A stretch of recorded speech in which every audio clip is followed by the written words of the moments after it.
আসসালামু আলাইকুম প্রিয় দর্শক। এমন জাহিলি যুগে আমরা বাস করছি যে চাচি ভাতিজা কিভাবে একাধিকবার তাদের সাথে সহবাস করেছে, চাচি মুখে স্বীকার করছে। নির্লজ্জ মহিলা। আপনারা চলুন চাচির মুখ থেকে শুনে আসি ভাতিজার প্রেমপত্র প্রস্তাবনা আলাপ, তারপর আলোচনা করব। মানুষ সবসময় ডেকে আসে, বাড়িওয়ালা কাজ করে লে, কাজ করে লিতে লিতে ওই টাকা আবার বাড়িওয়ালা ইটে ওটে কাজ করে, গরিব মানুষ চলে যায়, ওই টাকা আমি লিয়ে যাই। যখনই লিবার আসি সগনই হতে ওই চ্যাংড়া আসা যাওয়ার বাড়ি থেকে টাকা পয়সা লিয়ে কাজের কারণে যখন আসি সগনই ওই হাঁকে একটা প্রস্তাব দেয়। ওই প্রস্তাবে তুমি হয়তো আমার ছেলে চাষি বলে ডাকে, তাহলে তার সাথে কী হালে সম্পর্ক হয়, প্রেম হয়। যখন জব দিছি সগনই বলছে তোমাকে এটা করাই লাগবে, তো আমি পারবো না বলে আর বাড়ি থেকে চলে গেছি। যাবার আর মায়ের সাথে ভালো খাতির সোনার মা যখন আইলো, মায়ের খাম বুনু যে এই ঘটনা এইভাবে কথা তোমার বেটা বলেছে এত বড় কথা, তখন মায়ে বেটাকে বলিছে। ও মায়ের মানে মায়ের বেটা সেই দ্বন্দ্ব ফাসাদ হয়েছে। দ্বন্দ্ব ফাসাদ হওয়ার পরে তখন হামাক যা বলছে এই কথা তোমাকে বলছি, তাই আবার যা বুলে দেওয়া লাগে, তোমাকে আমি নাই ভালোবাসারই একটা প্রস্তাব দিছি, তা আমি তো মানে নিব না। আমার মানে ছেলে মেয়ে সবাই হয়েছে, খালি মেয়ে বিয়ে দিস না, ছেলেকে বিয়ে দিস না, তাই। তারপরে যখন এইভাবে আসা যাওয়া করতে করতে তখন একদিন আবার ওর মায়ের হাতে খবর দিছে, মানে আমার নম্বর লিছে, যে নম্বরটা লিজের মায়ের হাতে, যে মাও কেমন কী বলিছে, মাও চলে গেছে আমার বাসা, যে বলছে এই নম্বরটা হইতে দিয়ে ওর সাথে কিছু করবো না, খালি কথা বলবো। তখন মোবাইল করে তখন আমি বলছি তোমার সাথে আমার কোনো কথা নাই, কোনো কথা নাই। তোর একই কথা যে না তোমাকে কথা বলতেই হবে। তো কিসের জন্য তোমার সাথে কথা বলবো, সম্পর্ক গড়া মতো একটা, সে কিসের জন্যে। আর একই কথা যে তোমাকে আমাকে ভালো লেগেছে, তোমাকে আমি ভালোবাসবো, এই হলো কথা। তার থামো, তারপরে 3 বছর এইভাবে যখন হলো, একদিন তখন হঠাৎ করে যখন ওর বাসাতে এসে আমার বাড়িওয়ালা টাকালি বেড়ালছি, এই জায়গাতে দাঁড়ায় আছি, এই জায়গাতে দাঁড়ায় থেকে এর ভিতর উই হতে এই জায়গাতে আলছি, তখন উই আমার এই জায়গা থেকে ডানা ধরে টেনালে ওই ওর পাশে ঘর আছে, পাশে ঘর জীবনের প্রথমে ওই জায়গাতে আমার নষ্ট করে, জীবনের প্রথমে। তারপর ওর সাথে যখন শারীরিক সম্পর্ক হয়ে গেছে ওই দিনে, তারপর এই জায়গাতে কোনো এলা চালা তো এই জায়গাতে আমি কিছু করে পারিনি।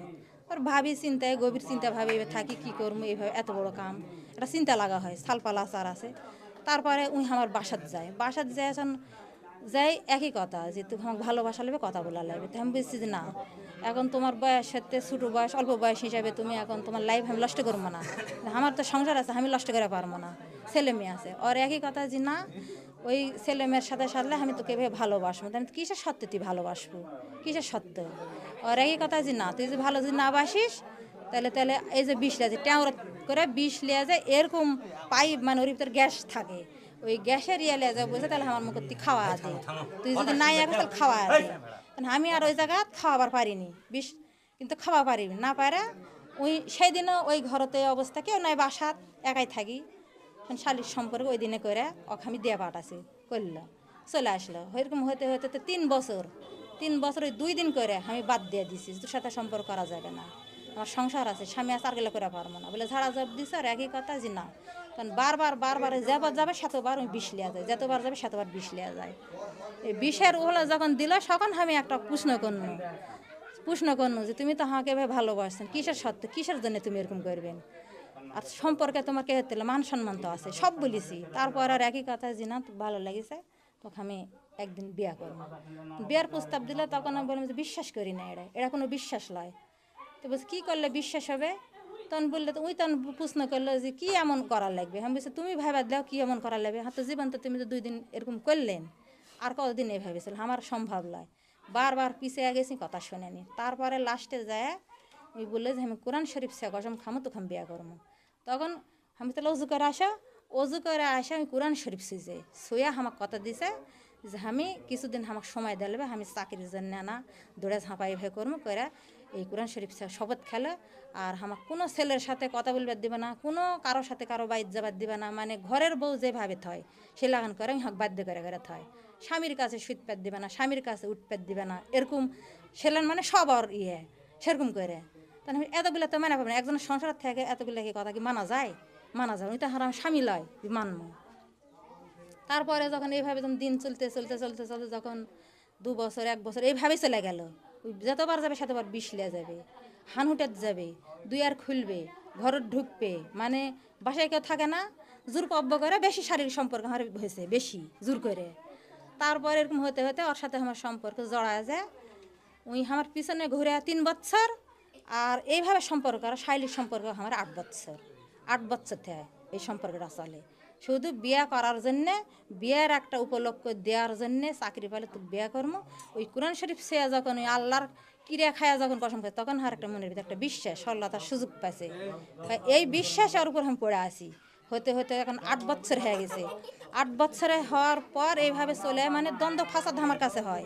তারপরে নানা রকম কথা বলি, ওর সাথে আমার ঝগড়া হয়, মেলা অবাধে হয়। তারপরে যখন নম্বর ব্যাকলিস্টে থই, তখন ওর মায়ের কাছে আসে বলে, ওর মাও আমার বাড়িতে যায়, যে বলে যে বাবা ভালো শোনা ভালো, হাত ধরি পাও ধরি, আমার হাত এভাবে জোর করে ধরে ওর মায়ে, ধরে বলে যে তুই ব্যাকলিস্ট খুলে দে, দিয়ে তোর আমার বেড়ার সাথে যা সম্পর্ক সেটাই থো, এরকম করিস না, তুই যা যা চাবে তাই তাই দিবে।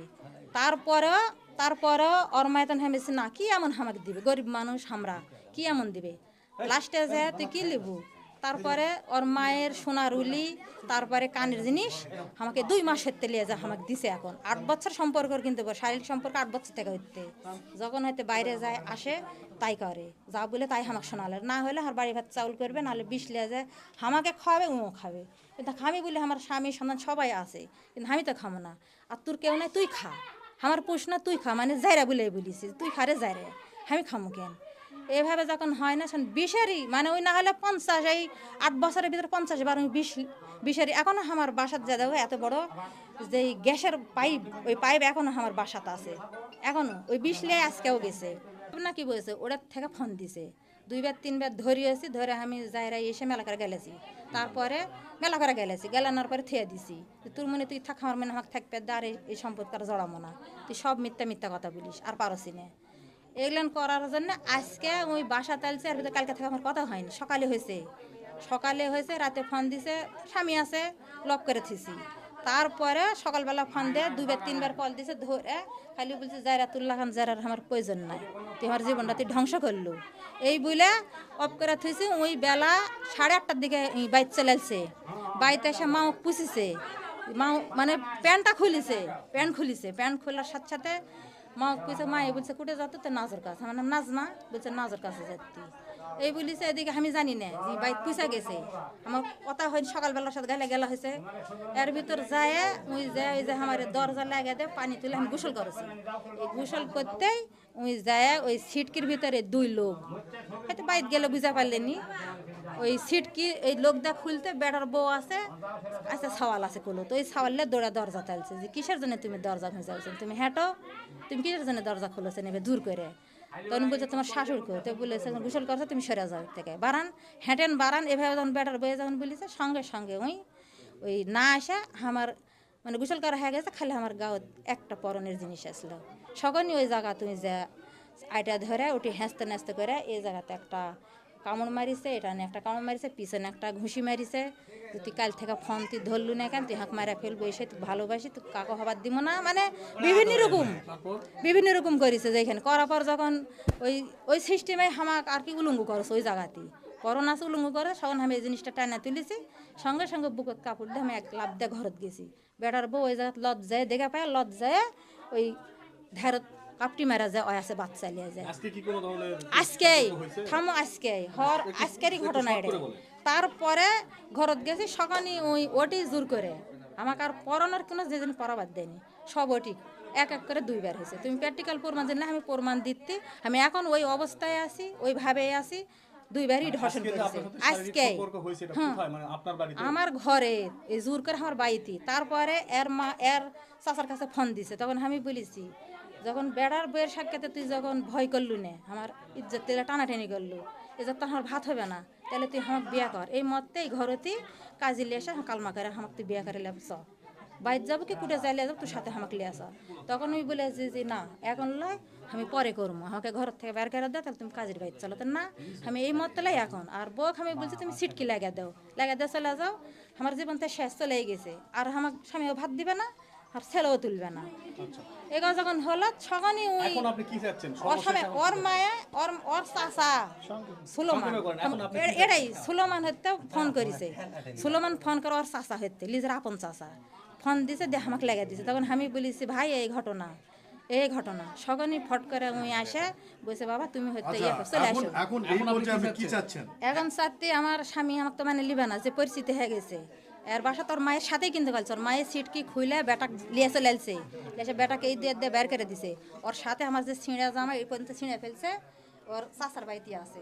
তারপরে যখন ছিঁড়ে ফেলে দিছে, এখন আপনি কি চাচ্ছেন আসলে? আমরা এখন বুঝতে পারছি। বুঝতে পারছেন, এখন চাচ্ছি যে উই হামাক বিয়া করার জন্য এলান করেছে, উই এখন হামাক বিয়া করুক, ওর সংসার করে আমি খামো, 1 নম্বর কথা। আর যদি না খায় আমার স্বামী নেবেন, আমার ইকুল দুকুল চলে যেতে, এখন আর বিষ খেয়ে মরা ছাড়া আর আমার উপায় নাই। এই পরিস্থিতি হয়ে গেছে আমার, বিষ অর্থাৎ ছাড়া আপনি বুদ্ধি নাই। এখান থেকে কোনো সমাধান না পেলে এখান থেকে বের হবেন না, না কি করবেন আসলে? এখান থেকে উই উই হামাক লিজে বললো যে তুই আমার বাসাত যা, তুই আমার বাইর যা, তোকে যদি আমি না লি তারপরে তুই আমাকে বলিস তুই আমার বাসার ডাইরেক্ট যা। ডাইরেক্ট আমি হাত আর পাউলে দুরা কাপুরলে আমি খালি চলে আসছি। ই যায় ভরা হাতত বাড়ি দিছে, আর আমার সম্ভব না এই জায়গা আমার ভাত হবে না, আমার সুষ্ঠু বিচার আমাকে তোমরা করে দাও, ওর সাথে আমাকে বিয়ে করে দাও।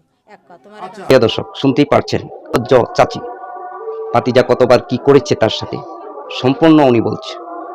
তো এমন চাচি যদি প্রত্যেকের ঘরে ঘরে থাকে তাহলে কিয়ামত অতি নিকটে চলে আসছে। প্রিয় দর্শক, ভিডিওটি ভালো লাগলে লাইক, কমেন্ট, শেয়ার, সাবস্ক্রাইব করতে ভুলবেন না। ভালো থাকবেন, আল্লাহ হাফেজ।